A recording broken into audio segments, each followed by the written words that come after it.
America Iran శాంతి ఒప్పందంపై సంతకాలు చేశారు. అగ్రరాజ్యం అధ్యక్షుడు డొనాల్డ్ ట్రంప్, ఇరాన్ అధ్యక్షుడు పెజెష్కియాన్ యుద్ధానికి ముగింపు పలికే లక్ష్యంతో రూపొందించిన అవగాహన ఒప్పందంపై G7 వేదికగా సంతకం చేశారు ట్రంప్.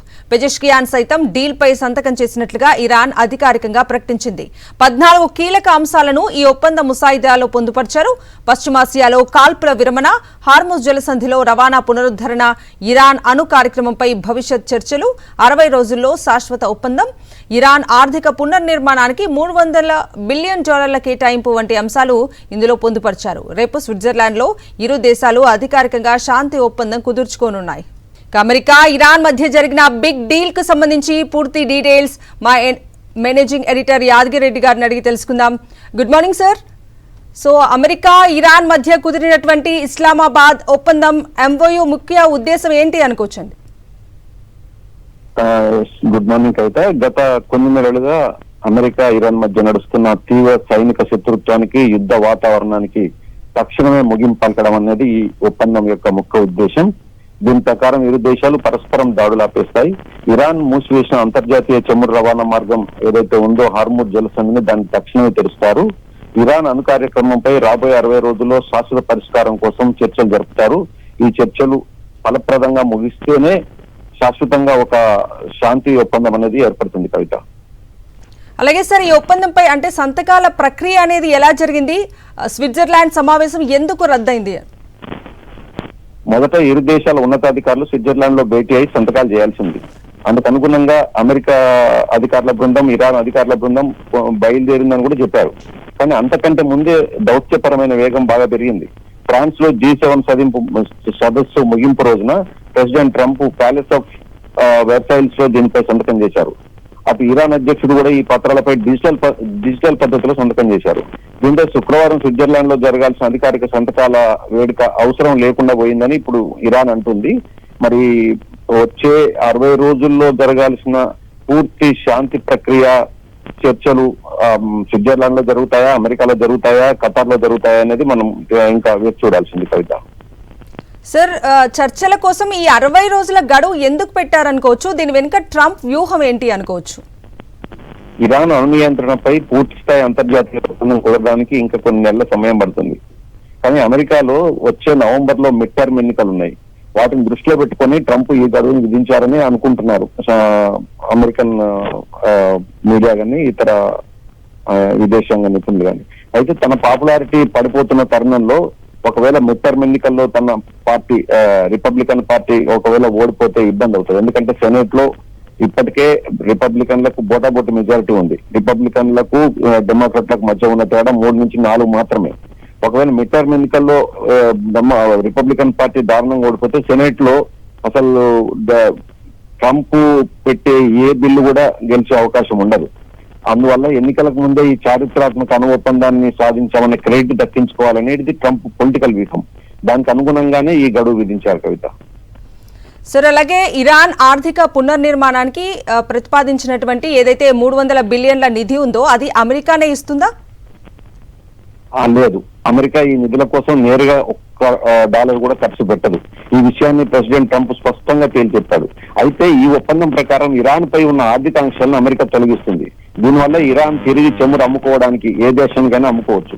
అలాగే సౌదీ అరేబియా వంటి పర్షియన్ గల్ఫ్ దేశాలు, ఇతర అంతర్జాతీయ ఇన్వెస్టర్లు ఇరాన్ లో పెట్టుబడులు పెట్టేలా అమెరికా మార్గం సుగమం చేస్తుంది. అయితే ఇరాన్ సంబంధించిన సెంట్రల్ బ్యాంకు సంబంధించిన నిధులు అమెరికా బ్యాంకులలో ఉన్నాయి, కొన్ని బిలియన్ డాలర్లు. వాటిని విడుదల చేస్తారా లేదనేది ఇంతవరకు మనకు స్పష్టత లేదు. వాటిని విడుదల చేస్తే ఇరాన్ దాంట్లో ఒప్పందం ప్రకారం ఇరాన్ సెంట్రల్ బ్యాంకు ఆ నిధులను ఎవరికైనా ఎక్కడికైనా బదిలీ చేయొచ్చనే ఒక నిబంధన ఉంది. కానీ ప్రస్తుతానికి ఈ శాంతి ఒప్పందంలో పేర్కొన్నట్టు మనకు స్పష్టంగా ఆధారాలు దొరకట్లేదు కవిత. సో ఇజ్రాయెల్ ప్రధాని నెతన్యాహుపై ట్రంప్ ఎందుకు అంత తీవ్రంగా మండిపడ్డారనుకోవచ్చు? దీన్ని ఎట్లా చూడాలంటారు? లెబనాన్ లో హిజ్బుల్లాను అణచివేసే పేరుతో ఇజ్రాయెల్ జరుపుతున్న భారీ దాడులు, బీరూట్ నగరంలో, లెబనాన్ రాజధాని బీరూట్ నగరంలో భవనాలను కూల్చడం, ఇట్లాంటివన్నీ ట్రంప్ తీవ్ర అసహనాన్ని వ్యక్తం చేశారు. అంటే మనం ఇటీవల చూసాం, 2 వారాల క్రితం యుద్ధం దాదాపు ఆగిపోయి 2 దేశాల మధ్య చర్చలు జరగడానికి ఖతార్, పాకిస్తాన్ 2 రాయబారం వహించాయి. కానీ మధ్యలో ఇజ్రాయెల్ లెబనాన్ మీద దాడి చేయడం, అక్కడ భీకరమైన దాడులు చేయడంతో ఇరాన్ చర్చల నుంచి వెనక్కిపోయింది. దీంతో ఇజ్రాయెల్ అనవసరంగా అడ్డుపడుతోంది, చర్చలు ముగియకుండా ఒక శాంతి ఒప్పందానికి రాకుండా అనేది ట్రంప్ లో ఉన్న అసహనం. అమెరికా మిడ్ టర్మ్ ఎన్నికలను దృష్టిలో పెట్టుకొని ఎంత తొందరగా వీలైతే అంత తొందరగా శాంతి ఒప్పందం కుదిరితే అమెరికాలో ఆయిల్ ధరలు కూడా తగ్గే అవకాశం ఉంటది, లేదంటే ధరలు పెరిగే ప్రమాదం ఉంటది. ఒకవేళ ధరలు పెరిగితే ఆ ప్రభావం వచ్చే మిడ్ టర్మ్ ఎన్నికల మీద ఉంటుంది. అందుకే ఇజ్రాయెల్ అనుసరిస్తున్న తీరు మీద ట్రంప్ మొదట యుద్ధం ప్రారంభించింది అయితే ఇజ్రాయెల్ ప్రధానమంత్రి అభిప్రాయాన్ని దృష్టిలో పెట్టుకొని యుద్ధం స్టార్ట్ చేశాడు. కానీ తర్వాత అమెరికాలో పరిణామాలు వేగంగా మారాయి. యుద్ధం పట్ల అమెరికా ప్రజల్లో తీవ్ర వ్యతిరేకత కనిపించింది. వాటిని దృష్టిలో పెట్టుకొని ట్రంప్ ఇక ఇజ్రాయెల్ నమ్ముకుంటే లాభం లేదని చెప్పి చివరికి నెతన్యాహుకు వార్నింగ్ ఇవ్వాల్సిన పరిస్థితి వచ్చింది. యుద్ధం ఇలాగే కొనసాగితే ఒక అమెరికానే కాదు, ప్రపంచ ఆర్థిక వ్యవస్థ కూడా దెబ్బతింటుంది. ఎందుకంటే యూరప్, ఆసియా దేశాలు కూడా తీవ్ర ఆందోళన వ్యక్తం చేశాయి. దాంతో పాటు అమెరికాలో ఆర్థిక మాంద్యం వస్తుందని ట్రంప్ ఆందోళన చెందారు. ఈ అన్ని కారణాలు కవిత. సో ఒకవేళ 60 రోజుల్లో ఇరు దేశాల మధ్య తుది ఒప్పందం కుదరకపోతే పరిస్థితి ఏంటి సార్?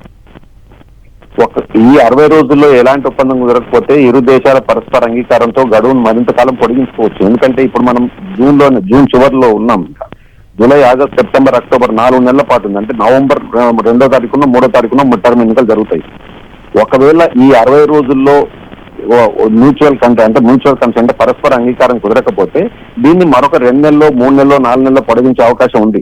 ఒకవేళ ఇరాన్ మొండికేస్తే మళ్ళీ అమెరికా మిడ్ టర్మ్ ఎన్నికల తర్వాత ఏదైనా నిర్ణయం తీసుకోవచ్చు. కానీ నిన్న G7 సదస్సులో మళ్ళీ ఇరాన్ పై బాంబుల వర్షం కురిపించడానికి సిద్ధంగా ఉన్నామని చెప్పి ట్రంప్ ఒక వార్నింగ్ ఇచ్చాడు.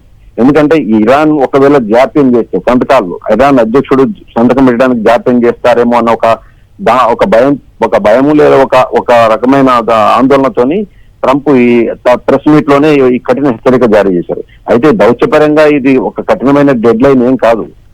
ఈ 2 నెలలు అనేది, ఇది 2 నెలలు కావచ్చు, 6 నెలలు కావచ్చు అనేది కూడా ట్రంప్ ఒక సందర్భంలో వెల్లడించారు.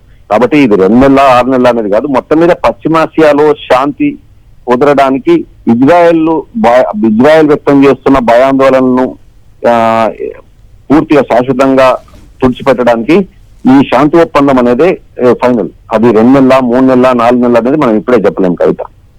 Right, thank you Yadagiri Reddy గారు మీ విశ్లేషణ అందించినందుకు. మరిన్ని అప్డేట్స్ కోసం ఛానల్ ను సబ్స్క్రైబ్ చేయండి.